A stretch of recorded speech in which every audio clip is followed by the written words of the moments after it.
ಧರ್ಮಶಾಲಾದಲ್ಲಿ RCB ಮತ್ತು Gujarat Titans ತಂಡಗಳ ನಡುವಿನ ಐಪಿಎಲ್ ಸೀಸನ್ 19 ಕ್ವಾಲಿಫೈರ್ 1 ಪಂದ್ಯದಲ್ಲಿ ಆರ್ಸಿಬಿ ಗುಜರಾತ್ ಟೈಟನ್ಸ್ ಎದುರು 92 ರನ್ಗಳ ಅಂತರದ ಒಂದು ಭರ್ಜರಿ ಗೆಲುವನ್ನು ಕಾಣುವುದರ ಮೂಲಕ ಇದೀಗ ಆರ್ಸಿಬಿ ಐಪಿಎಲ್ ಸೀಸನ್ 19 ಫೈನಲ್ಗೆ ಎಂಟ್ರಿ ಕೊಟ್ಟಿದೆ.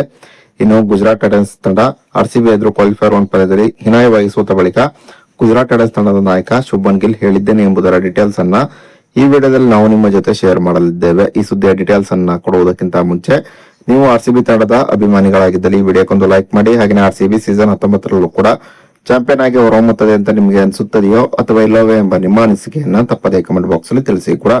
ಧರ್ಮಶಾಲಾದಲ್ಲಿ ಆರ್ಸಿಬಿ ಮತ್ತು ಗುಜರಾತ್ ಟೈಟನ್ಸ್ ತಂಡಗಳ ನಡುವಿನ ಪಂದ್ಯದಲ್ಲಿ ಟಾಸ್ ಅನ್ನ ಗೆದ್ದಂತಹ ಗುಜರಾತ್ ಟೈಟನ್ಸ್ ಮೊದಲು ಫೀಲ್ಡಿಂಗ್ ಅನ್ನು ಆಯ್ಕೆ ಮಾಡಿಕೊಂಡಿತು. ಇನ್ನು ಟಾಸ್ ಸೋತು ಮೊದಲು ಬ್ಯಾಟಿಂಗ್ ಇಳಿದಂತಹ ಆರ್ಸಿಬಿ ನಿಗದಿತ 20 ಓವರ್ನಲ್ಲಿ 5 ವಿಕೆಟ್ ಅನ್ನು ಕಳೆದುಕೊಂಡು 254 ರನ್ಗಳನ್ನ ಹೊಡೆಯಿತು. ಆರ್ಸಿಬಿ ತಂಡದ ಪರವಾಗಿ ನಾಯಕ ರಜತ್ ಪಟಿದಾರ್ ಕೇವಲ 33 ಎಸೆತದಲ್ಲಿ 93 ರನ್ಗಳನ್ನ ಹೊಡೆದರು. ಇದರಲ್ಲಿ 9 ಭರ್ಜರಿ ಸಿಕ್ಸರ್ಗಳು ಸೇರಿದ್ದವು. ಇನ್ನು ಗೆಲುವಿಗಾಗಿ 255 ರನ್ಗಳ ಗುರಿಯನ್ನು ಪಡೆದಂತಹ ಗುಜರಾತ್ ಟೈಟನ್ಸ್ ತಂಡ 162 ರನ್ಗಳಿಗೆ ಆಲ್ಔಟ್ ಆಗುವುದರ ಮೂಲಕ ಆರ್ಸಿಬಿ ಎದುರು ಗುಜರಾತ್ ಟೈಟನ್ಸ್ ತಂಡ 97 ರನ್ಗಳ ಅಂತರದ ಒಂದು ಹೀನಾಯವಾದಂತಹ ಸೋಲನ್ನ ಕಂಡಿತು.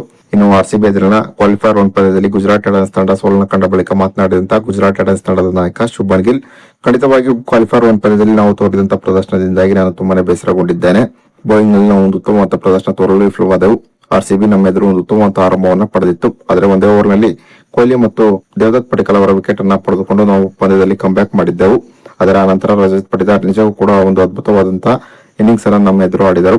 ರಜತ್ ಪಟಿದಾರ್ 20 ರನ್ನಲ್ಲಿದ್ದಾಗ ಕಗಿಸೋ ರಬಡ ರಜತ್ ಪಟಿದಾರ್ ಅವರ ಸುಲಭದ ಕ್ಯಾಚ್ ಅನ್ನ ಕೈಚೆಲ್ಲಿದರು. ಈ ಜೀವದಾನದ ಲಾಭವನ್ನ ಪಡೆದಂತಹ ರಜತ್ ಪಟಿದಾರ್ ಒಂದು ಅದ್ಭುತವಾದಂತಹ ಬ್ಯಾಟಿಂಗ್ ಪ್ರದರ್ಶನವನ್ನ ತೋರುವುದರ ಮೂಲಕ ಕ್ವಾಲಿಫೈರ್ 1 ಪಂದ್ಯದಲ್ಲಿ 254 ರನ್ನ ಕ್ವಾಲಿಫೈರ್ 1 ಪಂದ್ಯದಲ್ಲಿ ಆರ್ಸಿಬಿ 254 ರನ್ಗಳನ್ನ ಕಲೆ ಹಾಕುವಂತೆ ಮಾಡಿಬಿಟ್ಟರು. ಖಂಡಿತವಾಗಿಯೂ 255 ರನ್ಗಳ ಗುರಿಯನ್ನ ಈ ಪಿಚ್ ನಲ್ಲಿ ಚೇಸ್ ಮಾಡುವುದು ತುಂಬಾನೇ ಕಷ್ಟವಾಗಿತ್ತು. ಇನ್ನು ಆರ್ಸಿಬಿ ನಮ್ಮ ಎದುರು ಒಂದು ಉತ್ತಮವಾದ ಬೌಲಿಂಗ್ ಪ್ರದರ್ಶನವನ್ನ ಕೂಡ ತೋರಿತು. ಹೀಗಾಗಿ ನಾವು ಈ ಪಂದ್ಯದಲ್ಲಿ ಒಂದು ಹೀನಾಯವಾದಂತಹ ಸೋಲನ್ನ ಕಂಡೆವು. ಈ ಸೋಲಿನಿಂದ ಆದಷ್ಟು ಬೇಗ ಹೊರಬಂದು ಕ್ವಾಲಿಫೈರ್ 2 ಪಂದ್ಯದಲ್ಲಿ ಒಂದು ಉತ್ತಮವಾದ ಪ್ರದರ್ಶನ ತೋರುವುದರ ಮೂಲಕ ನಮ್ಮ ತಂಡ ಫೈನಲ್ಗೆ ಎಂಟ್ರಿ ಕೊಡಬೇಕಾಗಿದೆ. ಖಂಡಿತವಾಗಿಯೂ ಮುಂದಿನ ಪಂದ್ಯದಲ್ಲಿ ನಾವು ಉತ್ತಮವಾದ ಪ್ರದರ್ಶನ ತೋರುವ ವಿಶ್ವಾಸವಿದೆ ಎಂಬ ಮಾತನ್ನ ಶುಭ್ಮನ್ ಗಿಲ್ ಈ ಸಂದರ್ಭದಲ್ಲಿ ಹೇಳಿದ್ದಾರೆ.